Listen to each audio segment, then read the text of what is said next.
Bu Jalol. U kuni bilan ishxonada bosim ostida ishlaydi. Topshiriqlarni o'z vaqtida topshirish, yangi loyihalar ustida ishlash va o'tgan oygi loyihalarni tahlil qilish bilan deyarli bir vaqtda shug'ullanish kerak.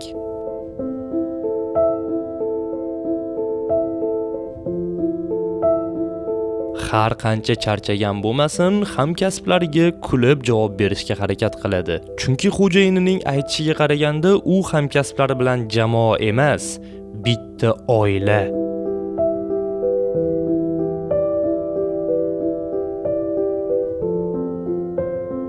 Jalol va u kabi millionlab odamlarni har kungi bu stressli aqldan ozdirmasligi uchun ikkita narsa yordam beradi: video o'yinlar va kinolar.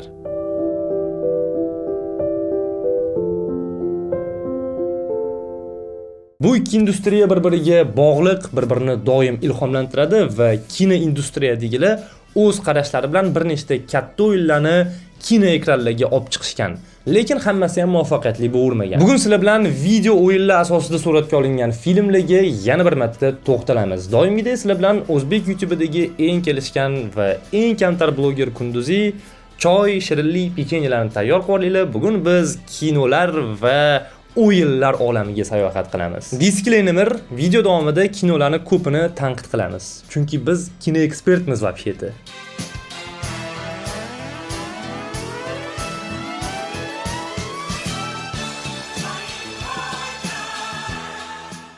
Yilda gaming soat sayin rivojlanmoqda. Raqobat xuddi sergili mashina bozori kabi.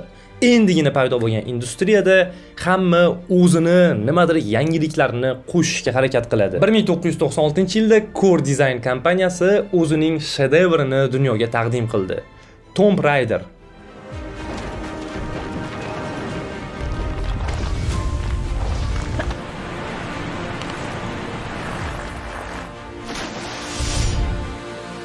O'yin uch o'lchamli dunyosi va sarguzashtga boyligi bilan hammani lol qoldirdi. Tomb Raider syujeti bo'yicha Lara Croft Peru tog'li qorlardan oshib, Gretsiya klassik afsonalari va jumboqlarni yechib, Misrning o'limli tuzoqlarini yengib o'tib, Atlantida sirlarini o'zida jamlagan Sayin artefaktini qo'lga kiritish kerak. O'yin yuqorida aytganimdek innovatsion 3D grafikasi va turli xil bir-biridan qiziqarli bo'lgan topshiriqlari bilan hammani lol qoldirgan. Shundan keyin o'yinning qolgan 5 ta qismlarini chiqara boshlashdi. Franshiza borgan sari nufuzini oshirib borardi. 2001-yilda Paramount Pictures Tomb Raider franshizasi asosida birinchi filmni premyera qildi. Asosiy qahramon roliga o'sha paytlarda karyerasining cho'qqisidagi Angelina Jolini taklif qilishdi. Rol aktrisaga o'zini yangi ampulada sinab ko'rish uchun ajoyib imkoniyatni taqdim qilgan edi. Angelina Jolini biz bunaqa actionga boy Indiana Jones ruhidagi filmda ko'rmagan edik. Voqealar rivoji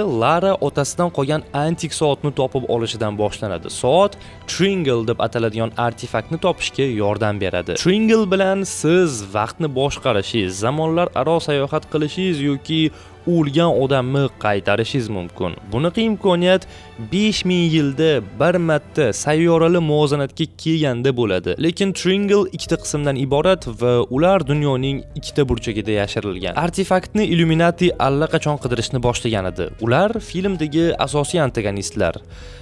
Hayotda ham. Xullas, Lara turli mashaqqatlarni boshdan kechirib, artefakt Illuminatining qo'liga tushib qolishiga yo'l qo'ymaydi. U artefaktni birlashtirganda otasini qaytarish xayoliga keladi-yu, lekin bu ishni qilmaydi. Kino ijodkorlari shu orqali o'tib ketgan ish o'tmishda qolgani yaxshi demoqchi bo'lishgan. Shuning uchun garmonlaringiz jo'sh urgan payti eski yigitingiz yoki qizingizga SMS yozmang. Filmga to'xtaladigan bo'lsak, undagi yagona yaxshi narsa bu Angelina Jolie. Syujet, aktyorlar, umuman kinoga bog'liq hech nima maqtashga arzirli emas. Hattoki kinodagi ikkinchi yulduz Daniel Craigning o'zi ham bu rolni karyeramdagi xatoyim va eng yomon rolim deb eslab qolgan. Kritiklarning asosiy e'tirozi syujet haddan tashqari sayoz va zerikarli ekanligida bo'lgan. Lekin Angelina Jolie'ga gap yo'q. Syujetdagi voqealar ham juda uzun, bir-biriga bog'lanmagan. Umuman his-tuyg'ular yo'q. Dialoglar ham o'ta sodda, mazmunsiz, tushunarsiz. lekin Angelina Joliga gap yo'q. O'yinda mistik, sirli atmosfera bor va undagi jumboqlar puxta ishlangan. Uni yechish uchun rostdan ham o'tirib, bosh qotirish kerak edi. Albatta, uni yechgandan keyin hissiyotlar ham boshqacha bo'lgan. Filmda esa bunga ham yaxshi yondashishmagan. Undagi jumboqlarni 3-sinf bolasi ham yecha olardi. Film Tomb Raider muxlislarini qattiq xafa qildi. Unda o'yindagi o'zgacha ruhiyat yo'q edi. Sayoz syujet va oddiy vazifalar bilan franshiza obro'sini bir pul qilib to'kib yuborgan. Lekin Angelina Joliga gap yo'q. Даже hozir ham. Navbatdagi film Lara Croftga nisbatan muvaffaqiyatliroq va sifatliroq chiqqan. Warcraft. Welcome to the world of Warcraft. Warcraft o'zi real time strategy hisoblanadi, ya'ni real vaqtdagi strategiya. Ingliz tilini zo'r bilaman, shuning uchun ham like bosib qo'ying va bu o'zi nimaligi haqida chuqur to'xtalish shart emas, chunki buni ko'pchilik biladi va agar Dotachilar bo'lsa, kommentlarda yozib ketinglar, biz shu yerdamiz deb tushunmaydigan odamlarga tushuntirib bersanglar ham bo'ladi. Film o'yinning 1994-yilda chiqarilgan Warcraft Orcs and Humans seriyasiga asoslangan. Undan tashqari filmda Warcraft 2 va 3 ni ham detallari bor. O'zi o'yin strategiya bo'lgandan keyin kino ijodkorlarida ancha imkoniyatlar bor edi, chunki o'yinda syujetga unaqa chuqur ahamiyat berishmagan. Uni hissiyotlarga boyitib ekranlashtirish qolgan janrdagi o'yinlarga nisbatan osonroq. Film syujeti bo'yicha orklar dunyosi o'lib boryapti. Orklar o'z hayotini davom ettirish uchun yangi olamga o'tishlari kerak. Shunda orklar orasidagi sehrgar Galdan Azeroth dunyosiga portal ochadi. Bu olamda insonlar, elflar va gnomlar birgalikda tinch yashashadi. Yanada tushunarliroq qiladigan bo'lsam, Susambil.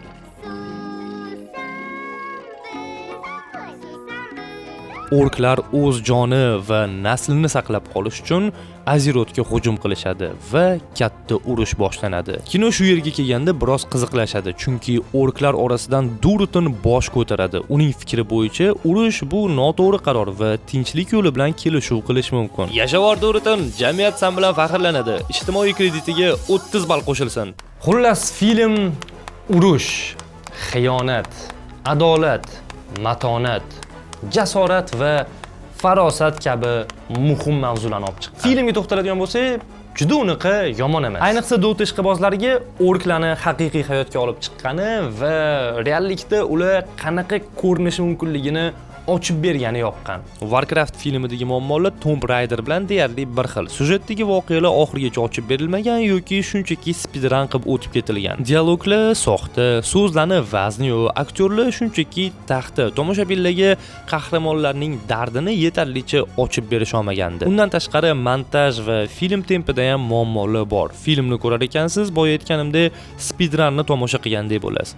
Qahramonlarning dardiga sherik bo'lish uchun yetarlicha vaqt yo'q. Qisqa qilib aytganda, Warcraft ham kino olamiga muvaffaqiyatsiz kirib keldi.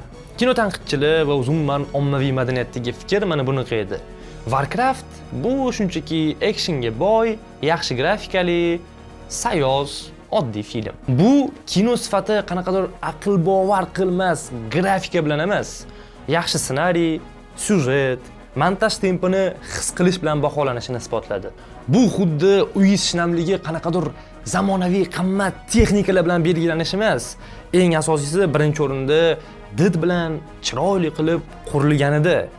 Planirovkasi, quyosh qanaqa tushadi, havo qanaqa aylanadi, devorlari ko'chib, pollari g'ichillab ketgan uyga kofe mashina kerakmi?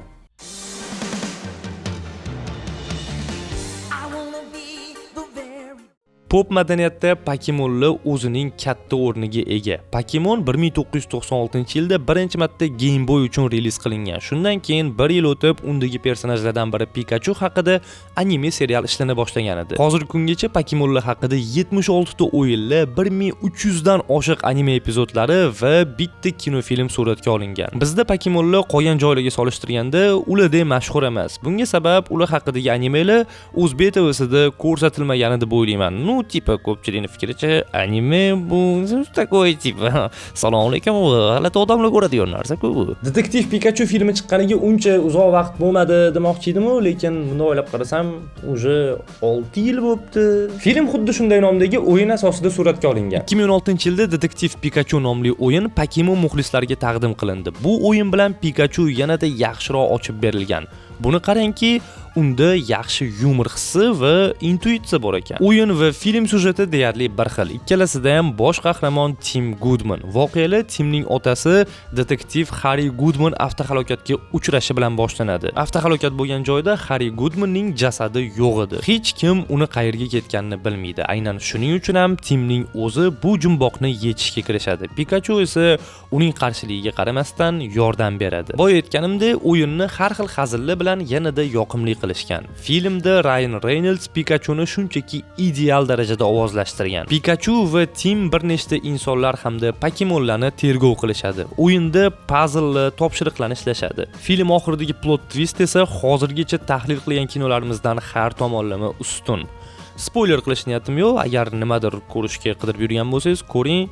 Yaxshi, o'zini vibe bor kino. Kritiklar esa o'z o'rindiqlarida Detektiv Pikachuni tomosha qilib bo'lgach, filmdagi shu kamchiliklarni tanqid qilishgan. Inson personajlarga nisbatan kam e'tibor berilgan, butun film Pokemonlarga tayanib qolgan. Filmda insonlarning aralashuvi kam va ularning roli shunchaki to'ldiruvchi xolos. Butun filmni Pikachuning xarizmasi boshqaradi. Detektiv Pikachu o'rtacha film. Shaxsan o'zim ham ko'rganman. Juda unaqa shadayveramdi bo'lmaydi, lekin ketkazgan vaqtimga achinaman emas. Ko'rsa bo'ladi. Bo'sh vaqtingiz bo'lsa, albatta tomosha qiling. Agar kino ko'rishni xohlamasangiz, chiqib daraxt eking. Baribir kesib ketishadi. Shuning uchun kino ko'ring. Ubisoft. Bu kompaniya qadimgi dunyo sir-sinoatlarini ochib, qalbimizdan joy olgan. Assassin's Creed o'yinlar seriyasi birinchi marta 2007-yilda reliz qilingan bo'lsa ham, buni ruhiyatdagi o'yinni kompaniya sal avvalroq 2003-yilda ham taqdim qilgan edi. O'yin nomi o'zimiz tilda aytganda Prince of Persia.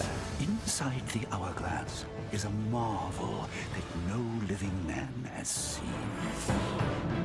Only the dagger can unlock the sands of time, and it belongs to a greater one than I. O'yinni Fors shahzodasi sifatida o'ynaysiz. Syujet bo'yicha shahzoda otasi bilan Hindistonga urushga boradi. U yerda shahzoda vaqt qumini va xanjarni topib oladi va katta muammolarga sababchi bo'ladi. Gap shundaki, u qum va xanjardan noto'g'ri foydalangani uchun Hindiston aholisi qum maxluqiga aylanishadi. Shuning uchun qum ko'p ham o'ynamay, xanjardan ham ehtiyot bo'lib foydalaning. Qilib qo'ygan ishidan keyin shahzoda Malika Farah bilan o'z xatosini tuzatishga kirishadi. O'yin foydalanuvchilarga ajoyib parkur harakatlari bilan yoqqan. Devorlarga tirmashib chiqish, sirpanib tushish, yugurish, sakrash, xullas haqiqiy parkur. Undan tashqari o'yin har xil jumboqli, sarguzasht va jang sahnalariga boy edi. O'zi Prince of Persia o'yini shu darajada mashhur bo'lgan, katta muvaffaqiyat olib kelganki, uni yangi seriyasini qilmoqchi bo'lishgan. Prince of Persia Assassin degan va u o'sha shahzodani yonida yuradigan bodyguard, haligi aqraniki, qanaqadir parkurlar qiladigan maxsus qotil haqida qilmoqchi bo'lishgan, lekin u o'yin ishlanish jarayonida shu darajada innovatsion bo'lib ketganki, yo'q, hozir biz Prince of Persia'ni davomini qiladigan bo'lsak, uvol bo'ladi deb u o'yinni alohida franshiza qilishgan. Va u franshizaning nomi bilganingizdek Assassin's Creed va meni fikrimcha Ubisoft o'z tarixida qilgan eng zo'r qarorlardan biri shu bo'lgan. Prince of Persia kinosi syujet bo'yicha o'yindan butunlay farq qiladi. Ha, filmda ham, o'yindagi syujetda ham vaqt qumi va xanjar katta rol o'ynaydi, lekin to'liq hikoya ikki xil. Shahzoda Dastan aka-ukalari bilan birgalikda Alamutga hujum qilishadi va u yerda Dastan vaqt xanjarini topib oladi. Ular shaharga qaytib kelishganda esa Dastanning otasi qirol Sharamanga fitna qilib joniga qasd qilishadi. Bunda esa hamma Dastanni aybdor deb o'ylaydi. Bu voqealardan keyin Dostonboy qochib ketib, aybsizligini isbotlashga majbur bo'ladi. Tanish syujet. Shahzoda jang qilayotib xanjarning tugmasini bosib yuboradi va vaqt bir necha daqiqa ortga qaytadi. Shunday qilib, u xanjar kuchini o'zi uchun kashf qilganda hammasi shu yerda qiziqlashadi. Xanjar Dostonning amakisi Nizomga ham kerak edi. U hammasini boshida turibdi. Qirolga fitna qilib o'ldirgan ham Nizom edi. U xanjar bilan ortga qaytib, yoshligidagi xatolarni to'g'rilab, butun tarixni o'z foydasiga yozdirmoqchi. Shu joyda bitta savol bor. Agar taxtni egallamoqchi ekan, unda ortga qaytib qirolni o'ldirishni nima keragi bor? Agar qirolni o'ldirgan ekan, xanjarni nima keragi bor? Shunchaki taxtga o'tirsin bo'ldi. Shu joyda logikani suvga chiqarib yuborishgan. Bor savobga ber ukam deyishgan bo'ldi. Aytganimdek, bugungi videoda ko'p negativ bo'ladi, kinolarni tanqid qilamiz. Shuning uchun keling, bitta miyaga dam berib, chuqur nafas olamiz. Birgalikda qani? Nafas olamiz va chiqaramiz. Yaxshi. Hammasi joyidami? Davom etamiz. И пошло говно. Xullas Dostonbek xanjarning sehrli kuchi bilan hammasini to'g'irlaydi. Ortga qaytib qirolni fitnadan saqlab qoladi va amakisi Nizomni g'arazli niyatini fosh qiladi. Ana endi o'zimiz sevgan ish, ya'ni kinoni kamchiliklarini tahlil qilish bilan shug'ullansak. Birinchi eng katta muammo bu bosh rolni Jake Gyllenhaal ijro etgani. Jake Gyllenhaal yaxshi aktyor, kuchli xarizmasi bor. U ta'sirli rollarni ham, kuchli mujiklarni ham, ta'sirchan kuchli mujiklarni ham o'z maromiga yetkazib o'ynaydi. Muammo uni aktyorlik mahoratida emas. Fors, ya'ni hozirgi Eron hududlari haqidagi kinoda oq tanli aktyorga bosh rolni berish qanchalik to'g'ri deb o'ylaysiz? Aynan shu savolni kritiklar mahkam ushlab olishgan. Shuningdek, ssenariy juda sodda.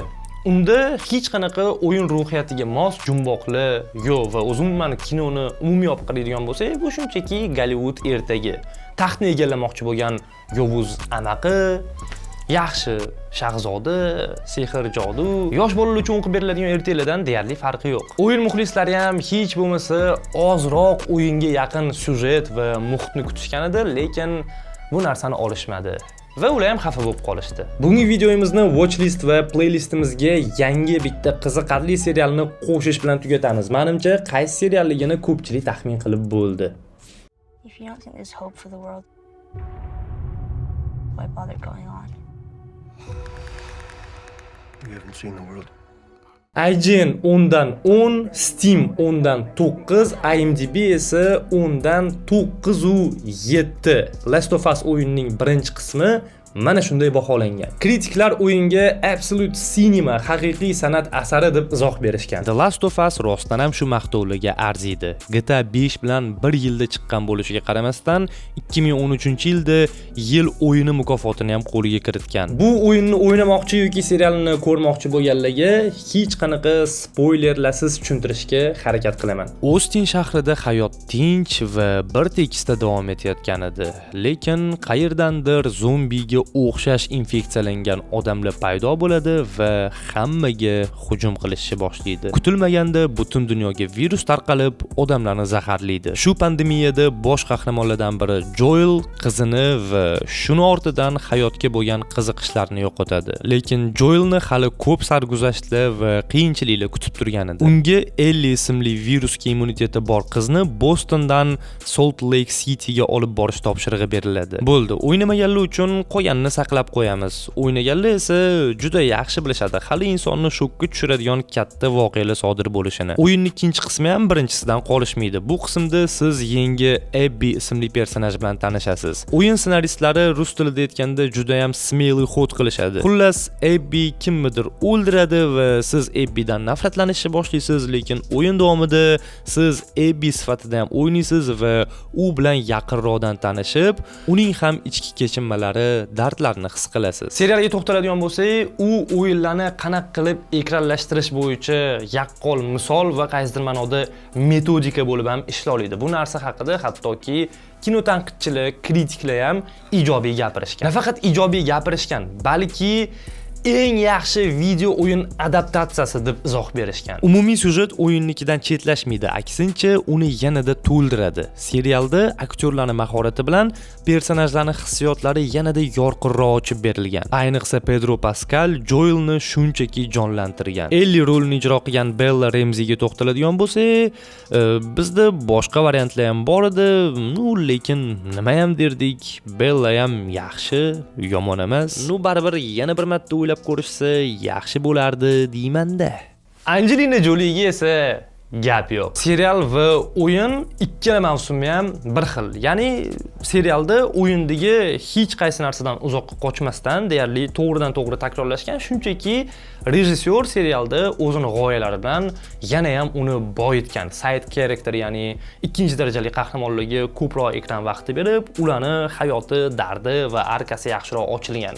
Bu syujetga yomon ta'sir qilmagan. Jonli aktyorlar o'z xarizmasi bilan loyihani yanada boyitgan. Eng qiziqarli tomoni Pedro Pascal farzandi yo'q umuman, lekin bunaqa rollarni juda yaxshi o'ynaydi, bunaqa obrazlarni yaxshi ochib beradi va hamma shu narsaga hayron qoladi. Qisqa qilib aytganda, The Last of Us oxirgi paytdagi eng yuqori baholangan loyihalardan biri va uni tomosha qilib hech ham afsuslanmaysiz. Lekin bitta narsani tan olishim kerak, men Last of Us serialini o'zim ko'rmaganman. Shu ssenariyni yozgan ssenarist tomosha qilgan, zo'r serial dedi va hamma maqtaydi, zo'r serial deydi. Nimaga ko'rmaganman?